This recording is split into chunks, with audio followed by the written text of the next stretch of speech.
I just know you from the crypto world, and You're famous on Twitter now, right? I think people have shown my progression in the 5. I'm between 4 and 5. I think 4 is where you're a believer. 5 is where you're just a nutso evangelist, where you're pounding the table every day. You're an official Bitcoiner. Congratulations. I think I'm at about 4.5. I'll tell you what Trump said. I think I could explain it to him where he'd understand Bitcoin and totally change his mind. But what he said about Facebook, I tend to agree with. They are creating something a bank would create. They keep the float. It's based on the dollar. There's nothing crypto about it. So I'm glad he doesn't like Libra. I just wish he understood Bitcoin. Yeah, look, the best parallel I can come up with is Napster, right? When you think of file sharing back, 25 years ago, which was a lot of people didn't like it, but it was easy to shut down in that there was a company behind it, right? There was a CEO to go and put pressure on. That's very similar to what Libra is experiencing now, right? There's Facebook to go after. There's other corporations that are participating that you can pressure and regulate. With Bitcoin, there is no CEO. There is no headquarters. You can't send a letter or call somebody in for a hearing. And so I think that the completely decentralized nature of the asset is what makes it so compelling to people. And we're seeing that kind of play out right now, and it's really highlighting the beauty of Bitcoin. I mean, think of the Winklevi. I mean, after that movie, it's like, you guys should just go away and keep your $50 million or whatever. But they didn't. And Tyler's quote, I read that and I said, that sums it up. And his quote is that, I read it earlier. Mathematical framework, yeah. The mathematical framework. It has nothing to do with politics. It has nothing to do with devaluing a currency. It has nothing, no one can Bitcoin be regulated? How would you regulate Bitcoin? Yeah, I don't see how it can. There's 2 components, right? You can regulate the ownership, so they could ban the outright ownership of Bitcoin. They could say that it's illegal for what India's done, right? It's illegal for financial institutions to support crypto companies, right? Kind of cut off the dependency on the legacy financial system.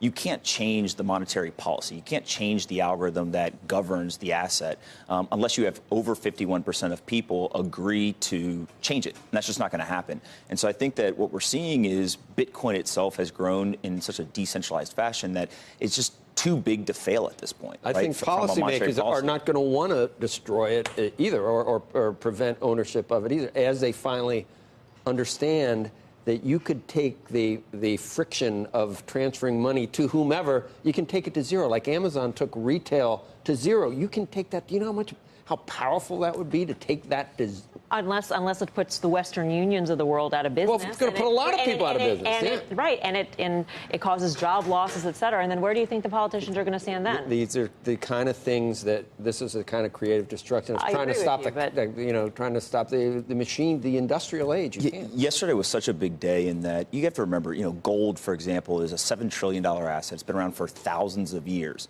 Bitcoin is $200 billion. It's been around for 10.5 years. And we have the Federal Reserve chairman talking about their alternatives to each other. Yeah. And then you have the president coming out and acknowledging it, right, talking about it. If you had said 10.5 years ago the president of the United States is going to be tweeting about magic internet money, we would have never, ever envisioned that day. And so I think that what we're seeing is a shift in what we trust. Do we trust the humans or do we trust the algorithm? Anthony, if it got to the point where it had a value where it was being used for a bigger percentage of global commerce and transactions, you can only have 21 million coins. Have I got that right? That's correct. How much would you need in total market cap to satisfy to utilize this as a currency, and what would that put an individual Bitcoin at? What kind of price is that? Yeah, if you look at the different arguments that are out there, right? If it's just going to replace gold or kind of be comparative, it'll be about $7 trillion. The global money supply, call it, 80, 200 billion? Trillion, 200 billion.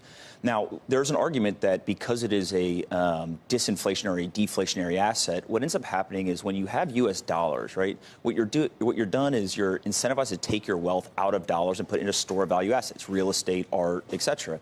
If all of a sudden the core unit of account, the currency that we use, is actually a deflationary asset, you no longer are incentivized to move that wealth out of the currency, and you just leave it there.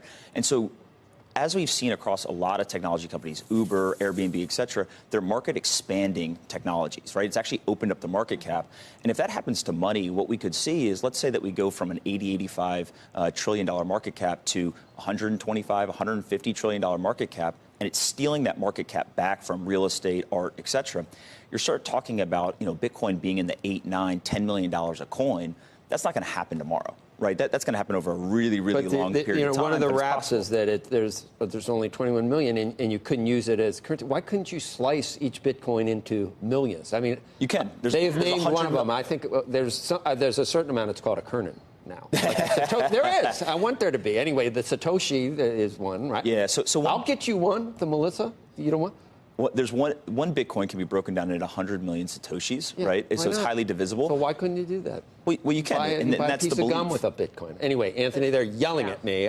They don't appreciate it back there. They don't get it yet. We're waiting for your wallet address to go up on Twitter so people can send. That's where it gets complicated because I've never even used one of those little things you stick into. Debit card? No, USB stick? USB thing. I've never even. I thought it was a keychain. I got get you one. I get hooked one up in a afterwards. swag bag. I say, look at this ugly keychain. I don't even know what it is. Anyway, Thank you, Ann. thank you.